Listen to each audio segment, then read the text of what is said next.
¿Estábamos aquí?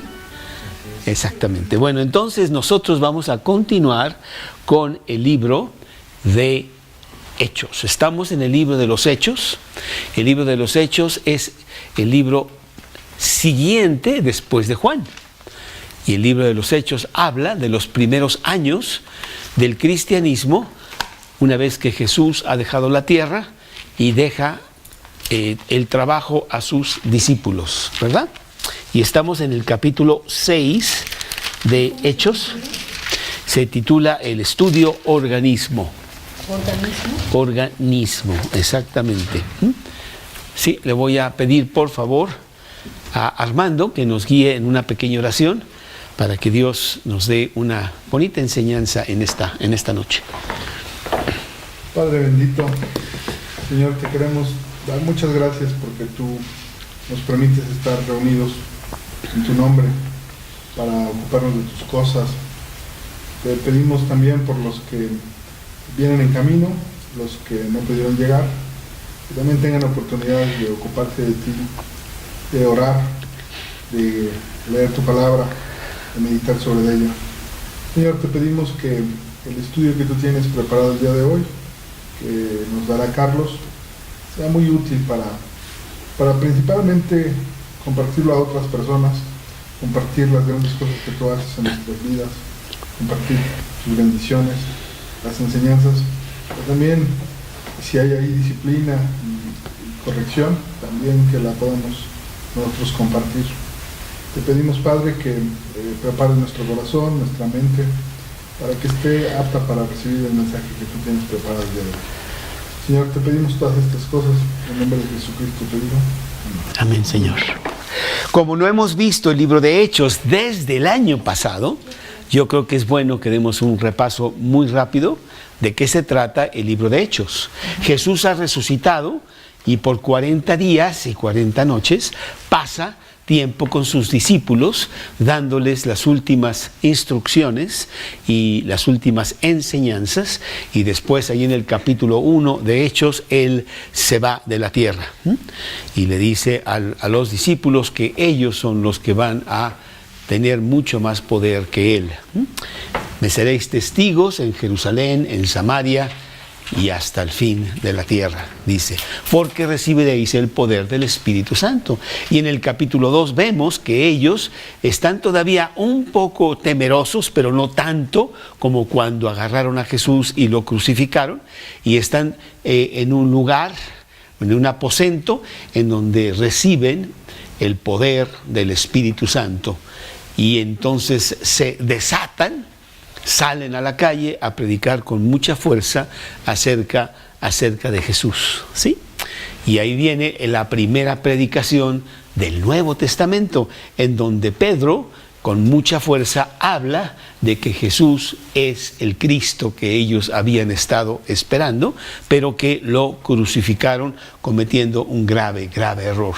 Tan fuerte fue su predicación que las mismas personas que estaban ahí, que habían antes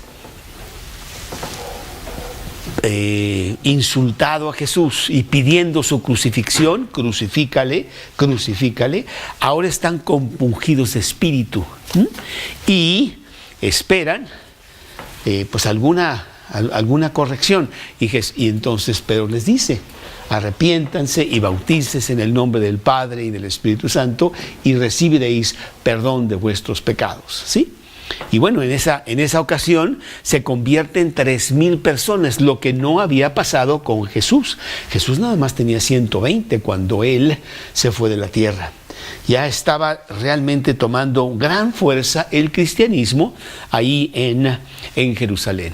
Pero Satanás, que no quiere que el cristianismo se extienda, empieza a poner grandes obstáculos. Y el primer obstáculo que él pone es la persecución. Los principales dirigentes allí en Jerusalén agarran a Pedro y agarran a Juan y les empiezan a decir que no deben de estar predicando de esa manera, porque están predicando de que los fariseos son los responsables de la muerte del Mesías, el Cristo, ¿sí? Y ellos dicen, pues no podemos nosotros dejar de anunciar lo que hemos visto y oído. Y están muy gozosos porque inclusive los azotan y los tienen en la cárcel, pero no pueden con ellos y siguen predicando. Capítulo 4 y capítulo 5 vemos que realmente hay gran fuerza de predicación. Bueno, Satanás no puede detener el cristianismo. Realmente la persecución hace que se extienda con mucha más fuerza, que se hable con mucho más poder.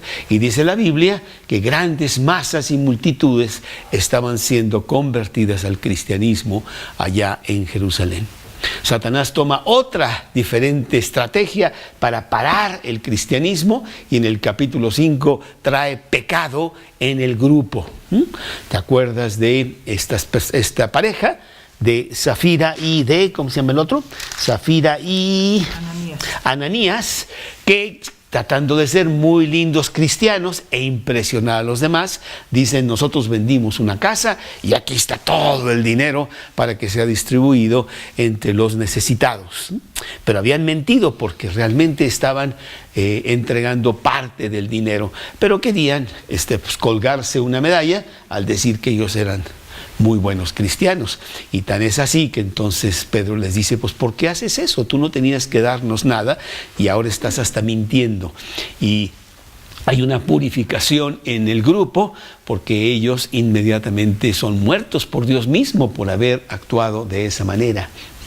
Y entonces el grupo se siente temeroso, se siente de que debe de ser un grupo con buenos motivos, con sinceridad, con verdad, y no estar apantallando a los demás, tratando de ser cristianos cuando eso no es lo que se quiere, sino que es una cosa realmente interna propia, no para los demás, ¿verdad? Tú no vienes aquí para darme un versículo que has memorizado para apantallar e impresionar a los demás, ¿verdad?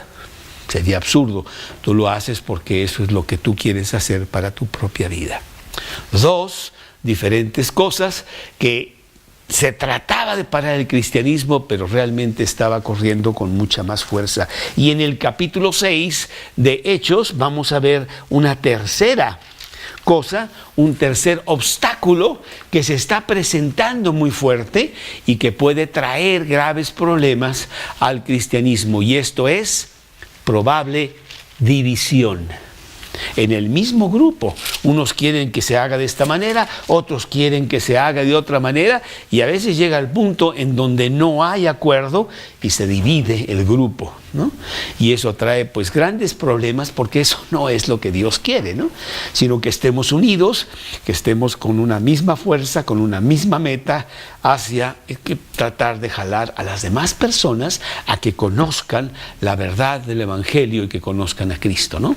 Entonces en el capítulo 6 precisamente se presenta esto.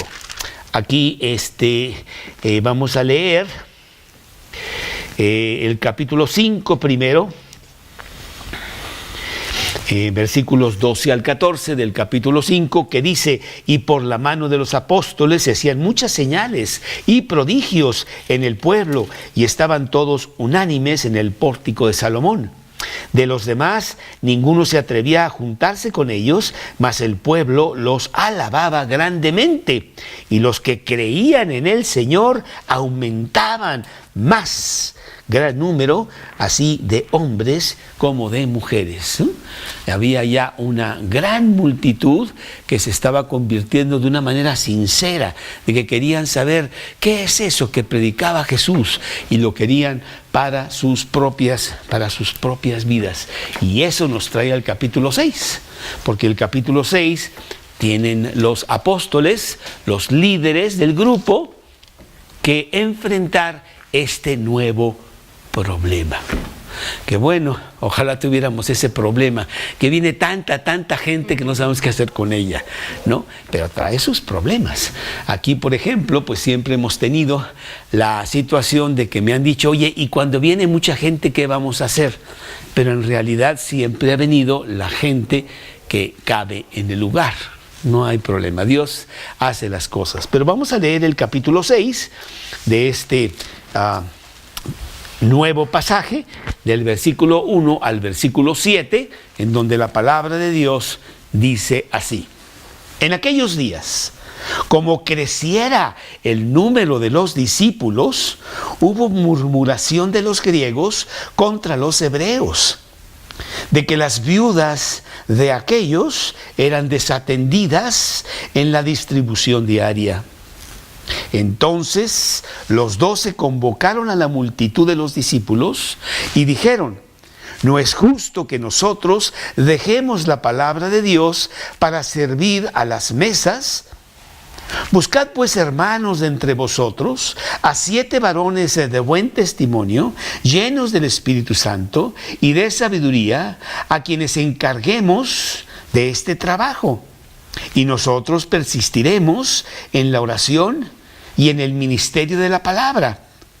Agradó la propuesta a toda la multitud y eligieron a Esteban, varón lleno de fe y del Espíritu Santo, a Felipe, a Prócoro, a Nicanor, a Timón, a Parmenas y a Nicolás, prosélito de Antioquía, a los cuales presentaron ante los apóstoles, quienes orando les impusieron las manos. Y crecía la palabra del Señor, y el primero de los discípulos, y el número de los discípulos se multiplicaba grandemente en Jerusalén. También muchos de los sacerdotes obedecían a la fe. Bueno, pues nosotros, hay muchas maneras de predicar el Evangelio. Tengo muchos amigos que se dedican a predicar el Evangelio en muchos países. Algunos están en África y en Asia, en las tribus por allá, muchos amigos tuyos que están traduciendo la Biblia a estos dialectos, ya no son lenguajes, en donde primero tienen que tener lenguaje escrito, que ellos mismos lo tienen que sacar, y luego con ese lenguaje escrito traducir la Biblia, traducir el Nuevo Testamento, empezando con el Evangelio de Juan, a su lengua o a su dialecto, para que ellos puedan tener. Y hay muchos que se dedican a eso, porque son 10 y 15 años para tener un Nuevo Testamento en ese dialecto. Y se llevan a su familia y a sus niños. Bueno, realmente es un trabajo muy, muy duro. Otros predican pues en estadios o en grandes lugares para que mucha gente escuche. Pero la predicación más importante es la predicación individual. Una persona con una persona, porque eso trae muchos más resultados. Jesús realmente estuvo con 12. Y aún uno le falló. Bueno, no le falló, sino que estaba escrito que así sería. Y preparó a esos 11 para que esos 11 tuvieran también discípulos. Pero realmente es un trabajo muy, muy individual. Pero ¿qué pasa cuando de repente, en lugar de tener aquí 10, 15 personas, pues ya llegan 30 o 40 o 100 o 200? Es un trabajo muy difícil para una persona. Yo conozco el nombre de todos ustedes, Citlali y Judith, y conozco tus cosas, de esto, lo otro, tu coche, que la llanta, no sé qué, no sé cuánto, ¿verdad? Pero si fueran 200 o 300, con problemas podría yo recordar sus nombres, mucho menos sus vidas. Entonces no es eficaz, hay que hacer algo para reducir otra vez los grupos y que sea un trabajo mayormente individual, y de esa manera poder que el Evangelio pegue más fuerte en los corazones de las personas. Esto es lo que se estaba presentando aquí en el capítulo 6 de el libro de Hechos, en donde, bueno, pues estaban predicando en casas, como en esta casa, pero estaban llegando más personas, tenían muchas preguntas, tenían consultas sobre sus problemas muy personales, etcétera, y pues los predicadores decían: oye, yo no tengo más que 24 horas y la verdad no puedo atender las cosas como debiera ser. El trabajo realmente es como el que estamos haciendo nosotros, que yo le doy estudios a Armando, le doy estudios a Kevin, y con el tiempo ellos tienen sus propios discípulos, a quienes también ellos preparan para que esos tengan sus discípulos, y de esa manera todos trabajar. Sería terrible que yo fuera el único, porque literalmente no habría físicamente posibilidad de hacerlo, ¿no? Y aquí se está presentando precisamente este problema, en donde, somos un grupo que nos juntamos o nos organizamos. Tú eres el vicepresidente y tú eres el tesorero y tú eres el que, ¿no? Bueno, sí, pero si tenemos también una organización, se puede perder la soltura, se puede perder la improvisación de lo que hace Dios en las personas, ¿sí? Entonces, realmente el cristianismo no debe ser una organización que con los años, que con los siglos, se transformó de cristianismo en religión. Y sí tienen una organización en donde hay mucha más administración que predicación de la Biblia. ¿Cuántas veces hemos ido nosotros a algunas iglesias, sean católicas, protestantes o sean de lo que sean, y estamos ahí sentados y literalmente nos estamos durmiendo, porque yo no veo que me están edificando en nada con respecto a Dios, ni tampoco he ido a algunas en donde abren la Biblia y realmente me enseñan lo que dice la palabra de Dios, porque lo más importante es lo que dice Dios, no lo que digo yo. No nos estamos juntando en un grupo para hablar de política o para hablar de educación o de los problemas, esto, lo otro. Estamos aquí para ver qué dice Dios y cómo lo puedo yo aplicar a mi vida. Entonces, una manera de ver lo que es un buen grupo es: ¿estamos nosotros realmente estudiando la palabra? ¿Estamos viendo lo que Dios dice y desmenuzándolo para aplicarlo a nuestras propias vidas? Y eso es lo que te viene aquí en discusión en este capítulo 6. Por ejemplo, tú has oído de la Armada de Salvación. Es probable, ¿no? La Armada de Salvación se fundó allá en los años 1880 por una sola persona, que era la Armada de Salvación de las almas, de salvación de Cristo, de salvación de que conozcan las cosas de Dios. Y por muchos años fue un gran grupo, pero poco a poco se fue deteriorando y ahora es realmente pues un club deportivo o un lugar en donde ayudan a la gente a sus comidas, a las medicinas o a tener un trabajo, pero no era ese el propósito. El propósito era ayudarlos físicamente, está bien, pero mucho más importante, a que conocieran a Dios, porque de esa manera salen mucho más adelante que nada más con métodos físicos, ¿sí? Y eso es lo que se están enfrentando aquí. Capítulo 6, versículo 1. En aquellos días, como creciera el número de los discípulos, fíjate que no dice de los creyentes. Sí tenemos que ver la diferencia entre lo que es un creyente, un cristiano y un discípulo. Los discípulos son los que están seriamente estudiando la Biblia. No vienen nada más a ver que me entretengan, vengo a cenar aquí con Armando un rato, ¿verdad? O vengo a escuchar un poco de la palabra, tengo muchos problemas y qué bueno que me están diciendo algunas cosas bonitas. No, son personas que realmente se están preparando para predicarle en sus casas, para predicarle a sus hermanos, a sus vecinos, a sus amigos y extender ellos mismos también ser los predicadores.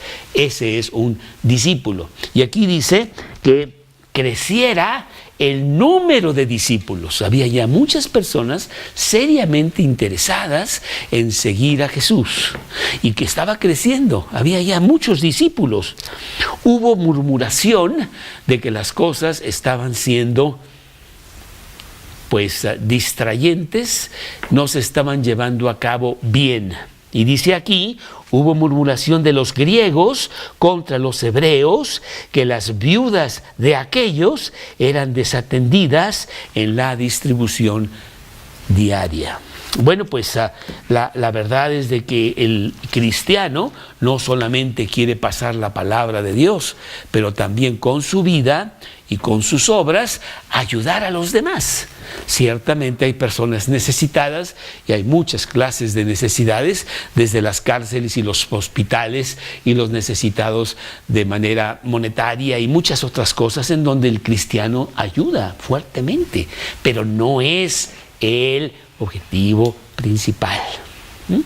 Ahí estaban tomando una excusa o una de las cosas que deberían de hacer los cristianos para decir que las cosas no estaban funcionando como deberían de funcionar. Siempre el pueblo judío había atendido a las viudas.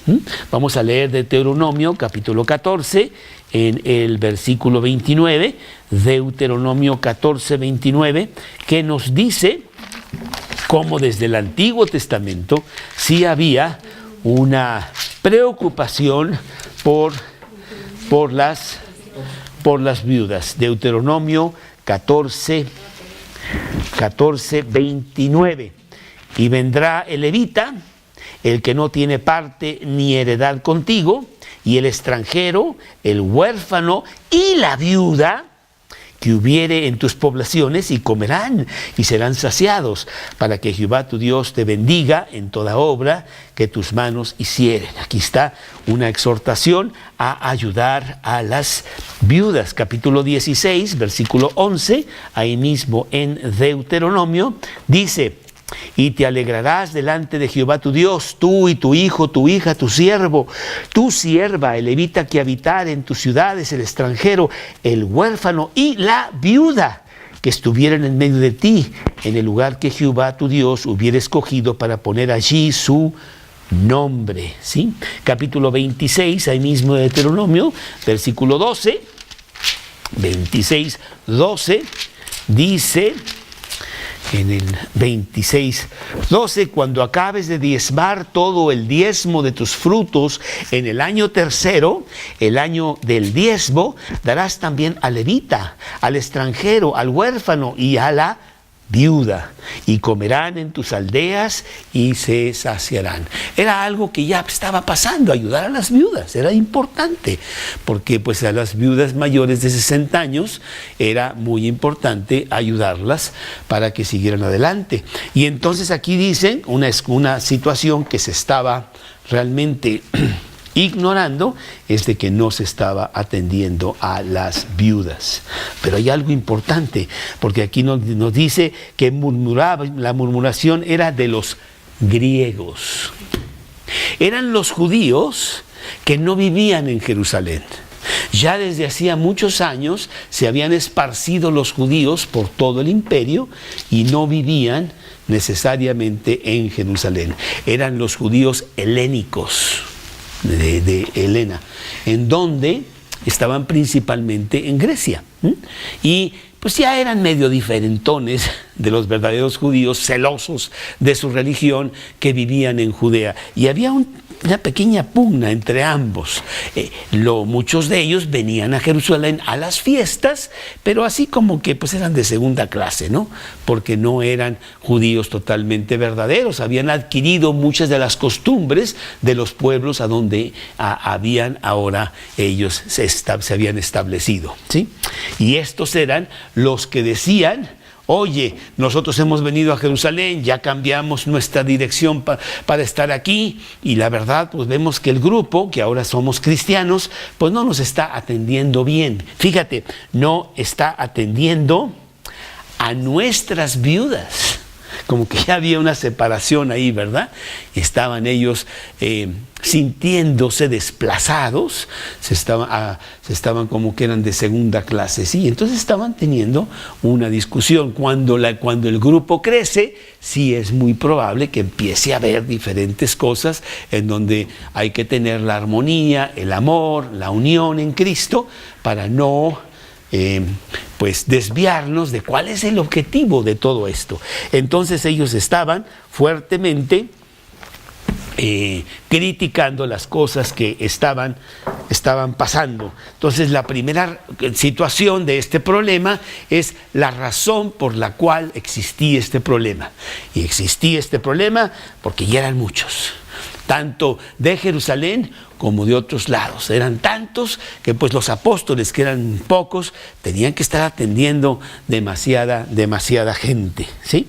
Es el primer punto en donde realmente sí es necesario que pongamos atención a ayudarlos a todos. Por ejemplo, en 1 de Timoteo, capítulo 5, versículo 3. 1 de Timoteo 5:3, nos dice, primera de Timoteo 5:3,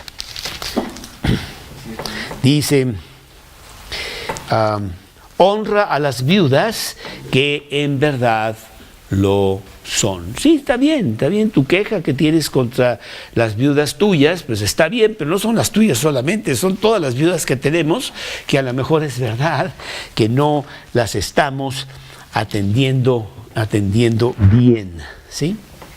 Dice aquí la palabra de Dios en el versículo 2, entonces los 12, los apóstoles, que eran los líderes de todo el grupo, convocaron a la multitud de los discípulos. Fíjate que era ya una multitud, ya estaban realmente muy esparcidos en la palabra de Dios, y dijeron, no es justo que nosotros dejemos la palabra de Dios para servir las mesas.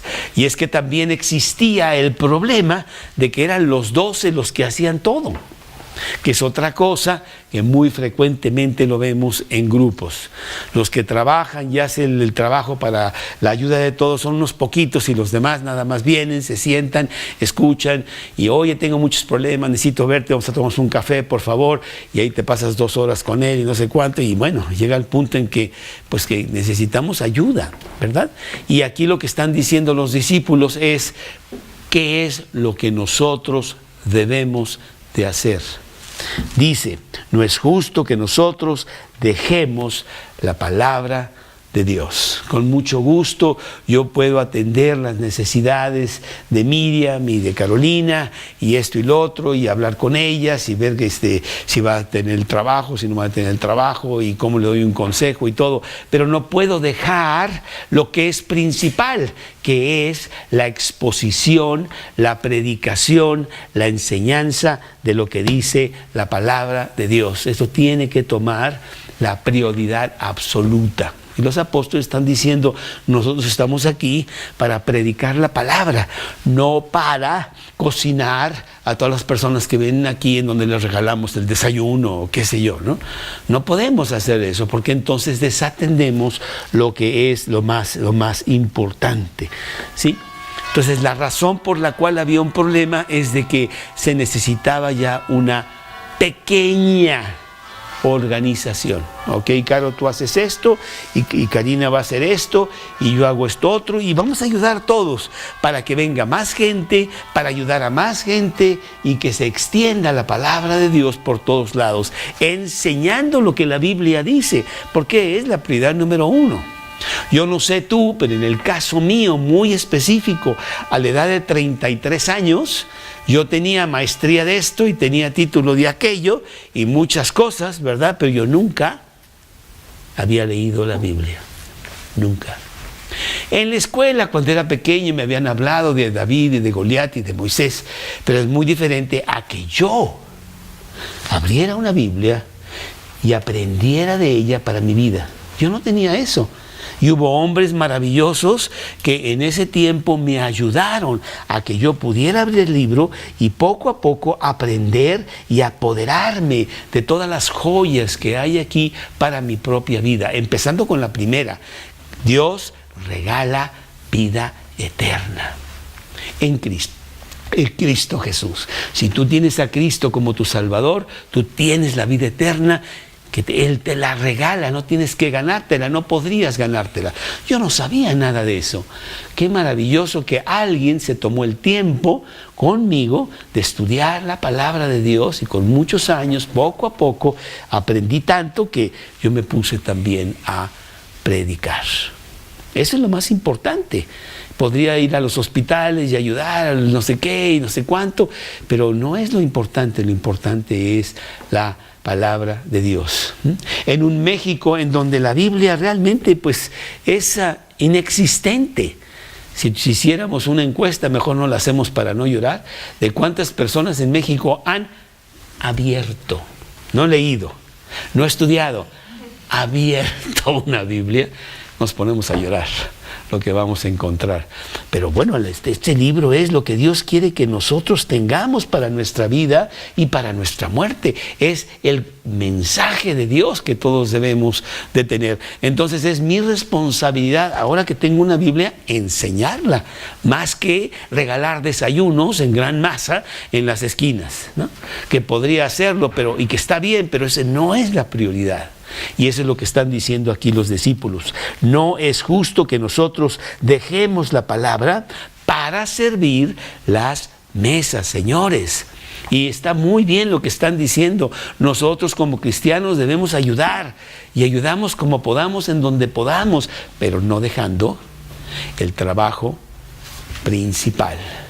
Yo necesito conocer mi Biblia profundamente y lo que Dios tiene para mí. Efesios 4:12 nos dice cuál es precisamente el trabajo de todo cristiano, no nada más aquellos que se dedican de tiempo completo a predicar la palabra.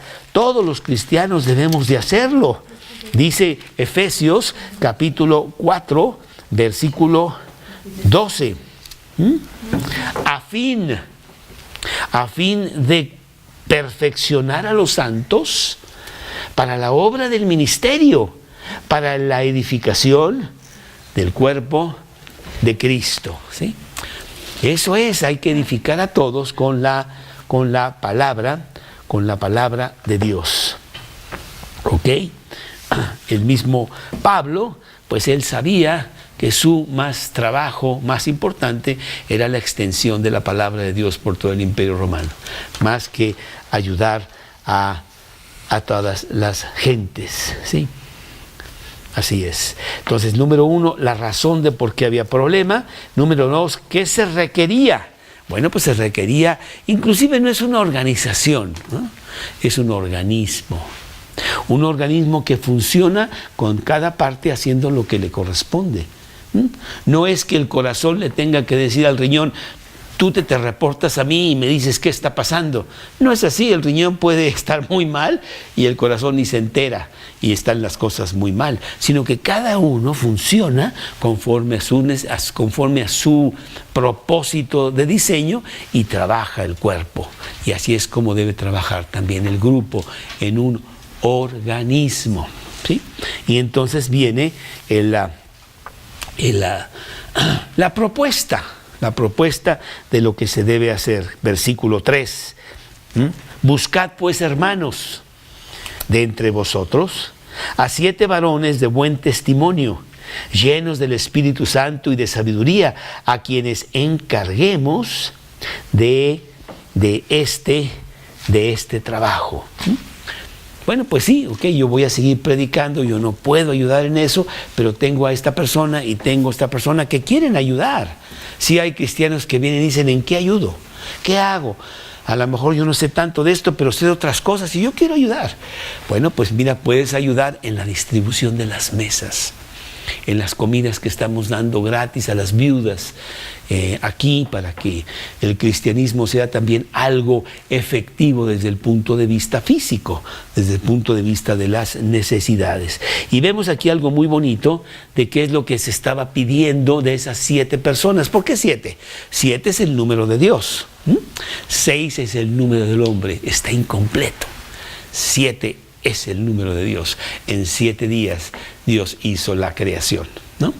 Y el 6 fue el hombre, pero si te quedas ahí en el hombre, no acaba, sino que son 7. Por eso también dijeron aquí 7 varones. ¿Qué es lo que tenemos que tener de estos 7 varones? Vamos a ver, los vamos a seleccionar, y lo primero que dice aquí, que deben de ser varones. Ay, claro, perdón, pero tienen que ser varones. La palabra de Dios nos dice que las personas que predican y que están al mando deben de ser varones, no mujeres. Así lo puso Dios, y así las mujeres tienen su lugar y tienen su manera de también ayudar, pero la predicación viene de los varones. 1, 2. Hermanos de entre vosotros. En el grupo vamos a seleccionar algunos que sea de los nuestros. No vamos a encargarle al señor de la esquina que por favor venga a ayudarnos, le vamos a dar 20 pesos y que él haga la distribución. No. Es el grupo mismo el que tiene que hacer este trabajo, ¿sí?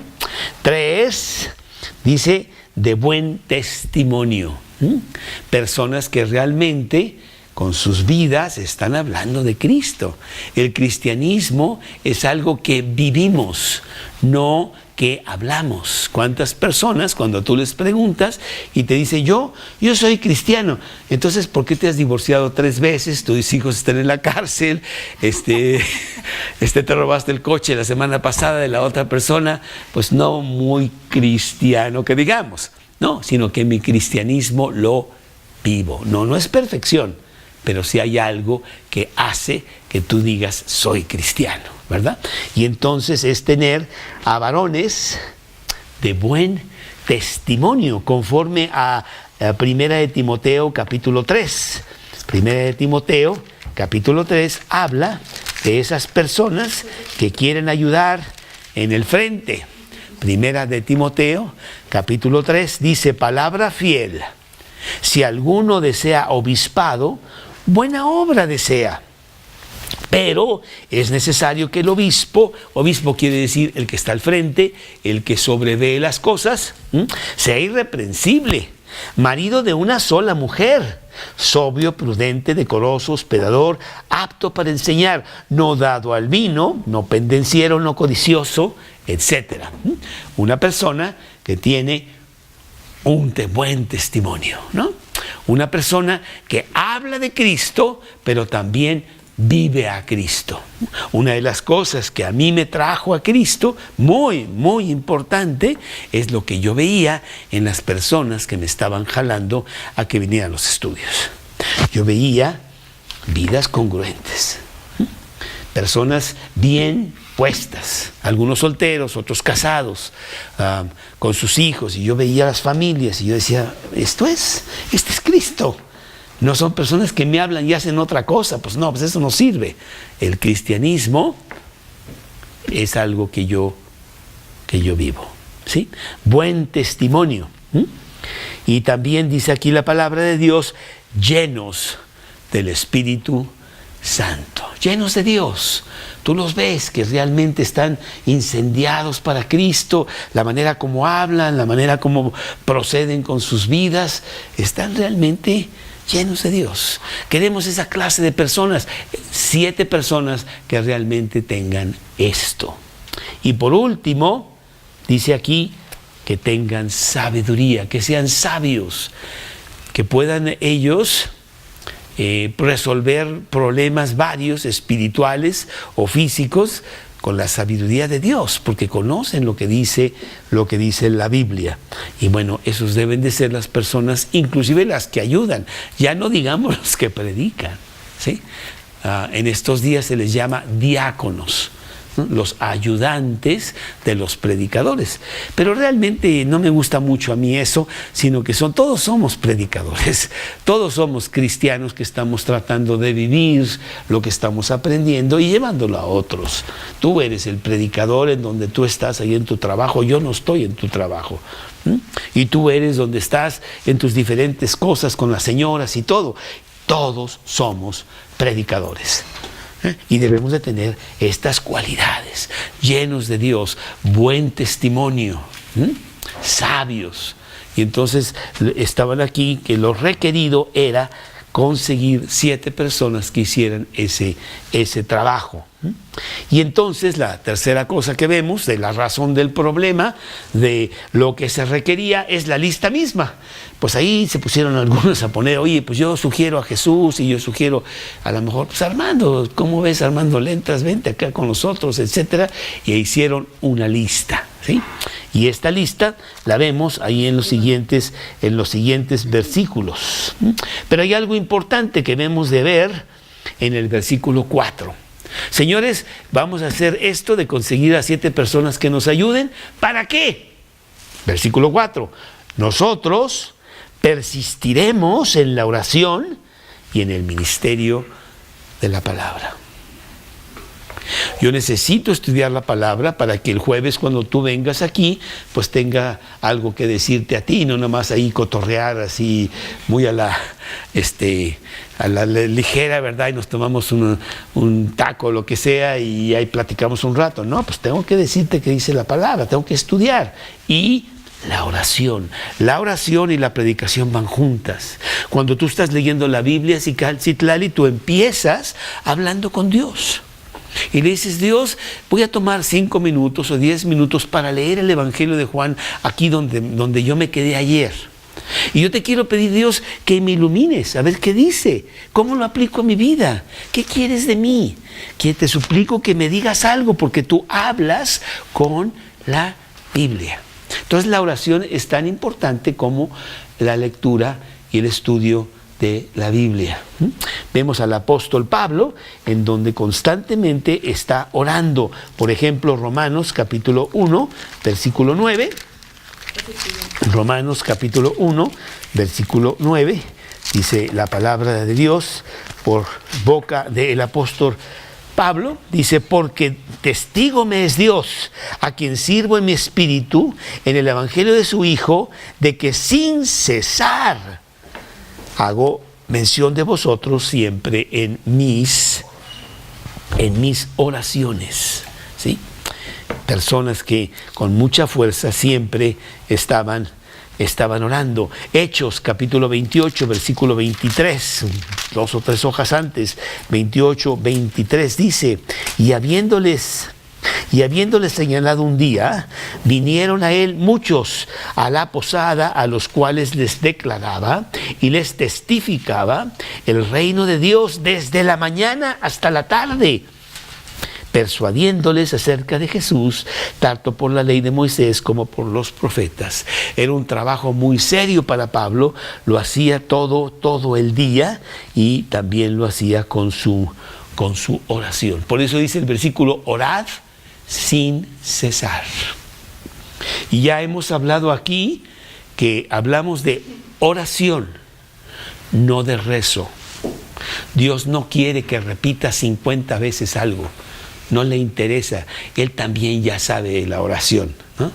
Él quiere que le digas tus cosas, Él quiere que hables tú con Él, como hablarías con otra persona.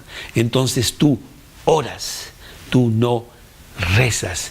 Rezar es declamar, es decir algo de memoria. No, pero Dios no quiere eso, Él quiere ver tu corazón y esa es la oración, que tú hables con Él, ¿sí? Efesios capítulo 1, versículo 16, nos dice, Efesios 1, 16, dice aquí, no ceso de dar gracias por vosotros, haciendo memoria de vosotros en mis oraciones. Pablo pasaba mucho tiempo en la oración.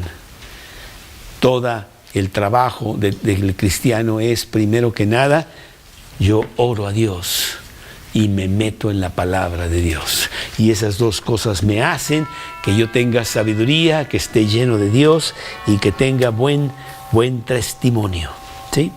Entonces es muy importante que tú hagas eso también. Diariamente. Acuérdate que la palabra de Dios, la Biblia, es el alimento del alma. Así como comemos todos los días alimento para nuestro cuerpo, necesitamos el alimento del alma, que es nuestra Biblia. Pero siempre empiezo y siempre termino hablando yo con Dios. Acuérdate que es un diálogo, no es un monólogo. La oración es hablando tú a Dios y la Biblia es hablando Dios contigo. Y las dos cosas van juntas. Hay personas que me dicen, no, yo siempre estoy platicando con Dios. Sí, pero Dios nunca habla entonces. No, yo leo la Biblia, pero no tengo tiempo para orar. No, entonces nada más habla Dios. No, que sea un diálogo de los dos, ¿sí? Y entonces es lo que dice aquí que se tiene que hacer, la oración y el ministerio de la palabra, que eso es lo que querían ellos hacer en lugar de estar distribuyendo las mesas, ¿ok? Y el número 3, pues viene la lista misma, que se juntaron algunos de ellos, ¿verdad? Carolina y Natalia se juntaron y dijeron, bueno, vamos a hacer la lista y se las llevamos a ver si a quienes aprobamos para que sean las 7 personas que van a ayudar. Y dice el versículo 5, que todo el grupo estuvo de acuerdo, agradó la propuesta a toda la multitud y eligieron a Esteban, varón lleno de fe y del Espíritu Santo. ¿Quién es Esteban? ¿Alguien me puede decir quién fue Esteban? El que mataron, ¿no? El que mataron. Fue el primer mártir del Nuevo Testamento, lo vamos a ver en el capítulo 7. Esteban empezó distribuyendo mesas, pero era un hombre que predicaba con mucha fuerza, tanta fuerza que causó muchos problemas en Jerusalén y lo apedrearon en el capítulo 7 y capítulo 8 que vamos a ver muy pronto. Y que Saulo recogió su ropa, Y que bueno, Saulo que estaba ahí consintiendo en su muerte, porque Saulo no era cristiano todavía, que después fue Saulo Pablo, el apóstol Pablo, pero todo eso lo veremos en el siguiente capítulo. Así que sí sabemos mucho de este hombre, Esteban, un hombre lleno, realmente lleno de Dios, ¿sí? Bueno, pues Esteban, varón lleno de fe y del Espíritu Santo. Y aquí habla de otra persona, habla de Felipe. ¿Quién me puede decir quién es Felipe? Porque sí lo vimos. A ver, rápido. ¿Quién sabe? Felipe está en el capítulo 8 del mismo libro de Hechos, que es Felipe el evangelista. Acuérdate que él fue llamado por Dios a ir a un lugar desierto y por ahí pasaba el tesorero de este imperio, un eunuco, y le dijo, acércate a ese carro y predícale la palabra. Y entonces sabemos mucho de Felipe, fue un hombre que sabía cómo hablar a las personas de Cristo. Y que luego desapareció y apareció en otro lado. Bueno, él se fue a vivir a un lugar que Dios lo mandó, que fuera a predicar a ese lugar, exactamente, aquí en el capítulo 8 de Hechos, y casi en el último versículo, dice aquí, déjame ver, pero Felipe se encontró en Azoto, la ciudad de Azoto, capítulo 8, versículo 40. Felipe se encontró en Azoto y pasando anunciaba el evangelio en todas las ciudades hasta que llegó a Cesarea. Ahí es donde llegó finalmente Felipe. Felipe fue un gran predicador que predicaba a mucha gente y mucha gente vino a Cristo por él. ¿Quiénes fueron las personas más importantes que fueron a Cristo por medio de Felipe? Sus propias hijas, que realmente predicaban con muchísima fuerza. Lo vemos en Hechos 21:8. Hechos 21:8. Fíjate que el buen predicador, el que tiene buen testimonio en la palabra, lo vive en su propia casa. Y él mismo edifica a su familia. Y bueno, qué precioso ver las hijas de Felipe, capítulo 21, versículo 8. Está hablando de Felipe. Bueno, vamos desde el versículo 8. Al otro día, saliendo Pablo y los que estaban con él, fuimos a Cesarea. Ahí estaba Felipe, ¿no? Y entrando en casa de Felipe, y ya le dicen el evangelista, porque era un hombre que se la pasaba predicando por todos lados, que era uno de los 7. De los 7. Ajá. Es que nunca sabes cuando es el mismo. ¿Perdón? Que luego hablan de los mismos nombres, pero cambian, ¿no? Bueno, aquí dice de los 7, y tú te acuerdas, de los 7, aquellos que escogieron el capítulo 6. Bueno, para eso también nosotros estudiamos la palabra, y al estudiar la palabra vemos todos estos detalles, ¿no? Era uno de los 7, posamos con él. Tenía 4 doncellas que profetizaban, que quiere decir que predicaban. Profetizar es predicar, es extender la palabra. Entonces era un hombre lleno de Dios. Y si se casaban y tenían hijos. No, claro. Pues sí. Claro, pues tú estás casada, ¿no? Sí. Tú has tenido hijos. Sí. Pues es normal. Sí. Y bueno, Jesús no, pero muy pronto también lo estará. Claro, es lo más normal. ¿Sí? Que tú tengas una mujer o un hombre que Dios tiene preparado para ti y que tú puedas tener la belleza, el platillo gordo, maravilloso que Dios te da de tener una familia. Precioso. Y eso es lo que debe de ser. Y ahí es donde se predica mejor. Porque muchas personas que vienen a mí, cuando yo era soltero, me decían, oiga padre, y le decía, ni siquiera tengo hijos, güero. Qué padre ni qué nada. ¿Ah? Ahora sí les digo, claro que soy padre, tengo 5 hijos y te puedo ayudar en tus cosas porque son los mismos hijos rebeldes que yo tengo, desobedientes y no sé qué, y yo cómo hago yo con la palabra para que, entonces te puedo ayudar con mucho gusto porque sé de eso, pero no te puedo ayudar si yo no tengo hijos. Y tú dices, oye, ¿qué hago con mi hijo que me dijiste medio rebeldón y no sé cuánto? Pues no sé, pues yo no tengo hijos, ¿no? Tú predicas mejor con tu propia familia. Y ahorita que leímos 1 de Timoteo capítulo 3, dice, aquel que desea obispado, buena obra desea. Debe ser irreprensible, marido de una sola mujer. Es muy importante, no dice de 3 y tampoco de 0, de una. ¿Sí? ¿Por qué? Porque esa es la manera más maravillosa y más efectiva de poder ayudar a otros. Ven a mi casa, ven cómo están mis cosas. Yo soy normalito y hay problemas y esto y lo otro. ¿Y cómo los resuelvo?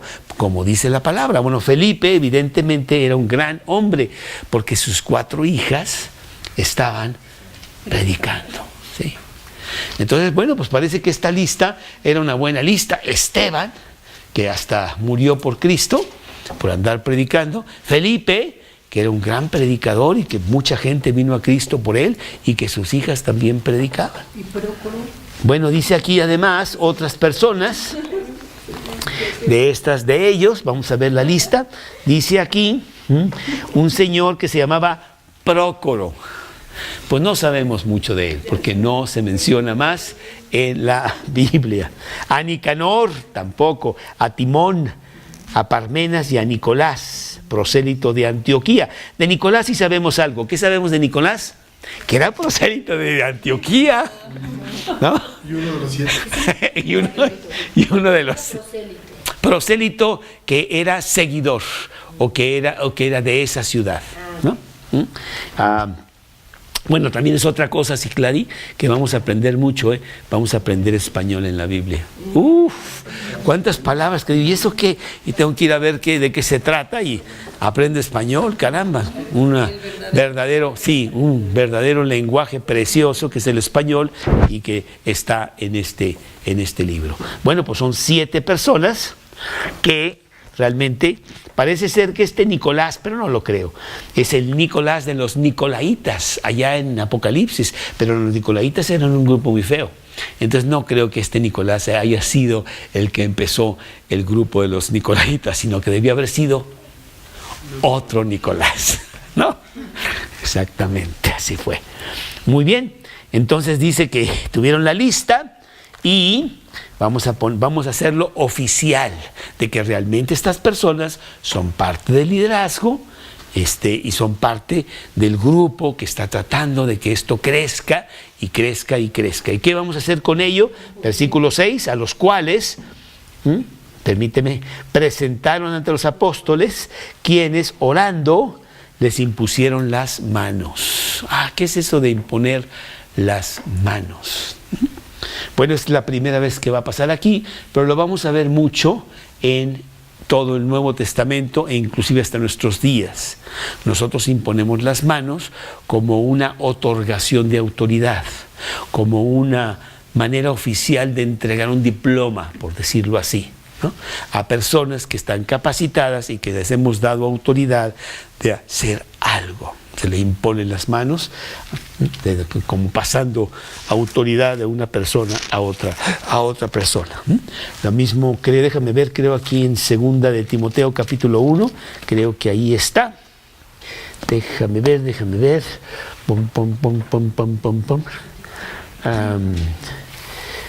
en donde Pablo habla de Timoteo, que él hizo eso con Timoteo por la imposición. Aquí está.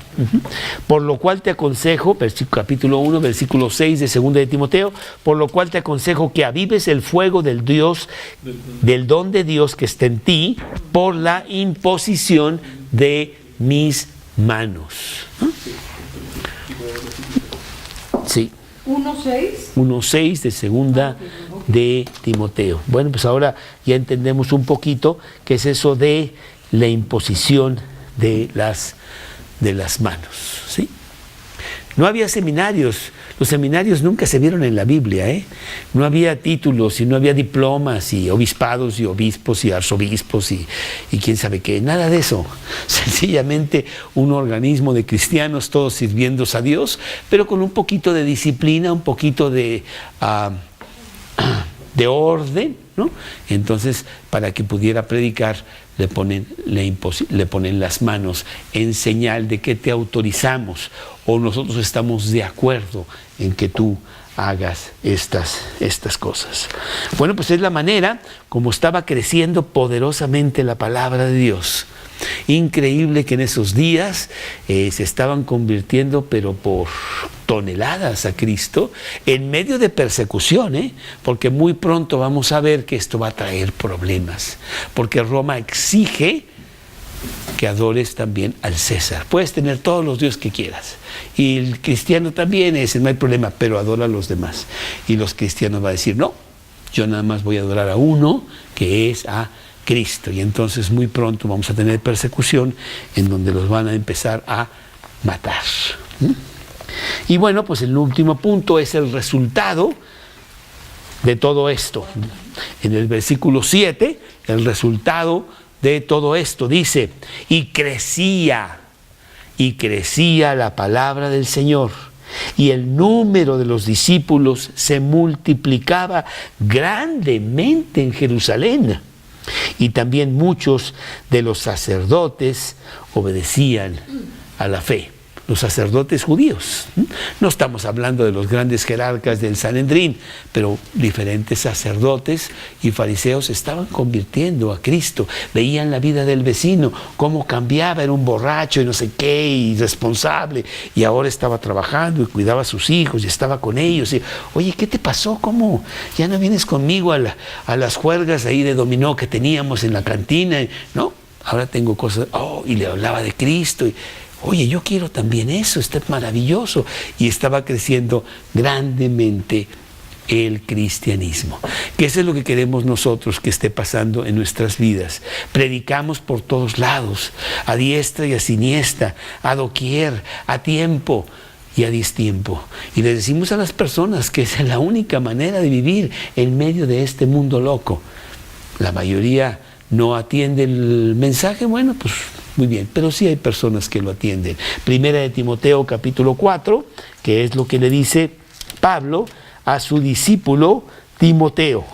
Primera de Timoteo capítulo 4, empezando en el versículo 11. Primera de Timoteo capítulo 4, versículo 11. Esto manda y enseña.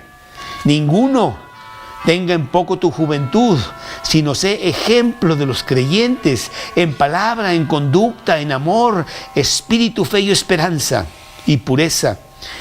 Entre tanto que voy, ocúpate en la lectura, la enseñanza, la exhortación.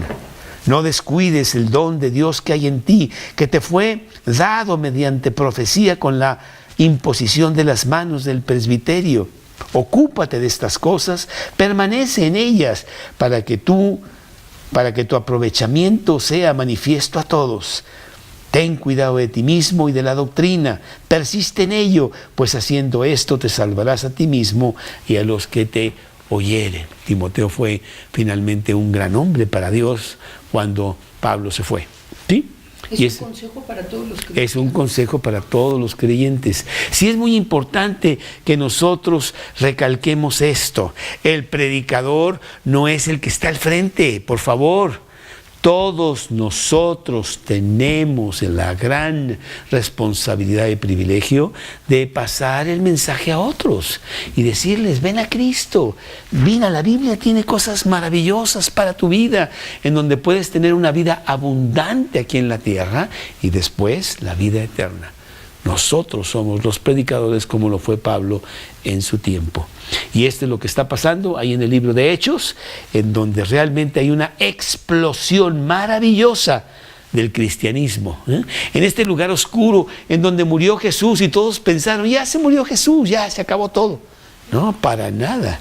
Con la muerte de Jesús empezó una verdadera explosión que ha venido hasta nuestros días, en el cual tú eres partícipe como el predicador a los tuyos. Señor, te damos gracias, te damos muchas gracias, porque tú has preservado todo esto a través de los siglos para nuestra edificación ahora, aquí en el siglo XXI en México. Gracias, Señor, porque tenemos una Biblia abierta en nuestro propio idioma para aprender de ti, lo que tú quieres y cómo nos quieres usar para que hablemos a un mundo perdido, desviado, confuso y realmente destruyéndose en tantas lujurias y egoísmos y orgullos y tantas cosas que están allá afuera destruyendo todo. Llevarles el Evangelio, decirles que el camino es Cristo. Cristo es la verdad, el camino. Él nos lleva a la vida eterna y nos da una vida abundante aquí en la tierra. Gracias, Señor, te lo pedimos en el nombre de Cristo Jesús. Amén. Y así cada jueves estaremos surcando por este libro de Hechos. Terminaremos la semana entrante el capítulo 6 y así seguimos 7, el 8, el 9, el 10 y vamos a echarnos todo el libro de Hechos, que realmente es muy, muy bonito.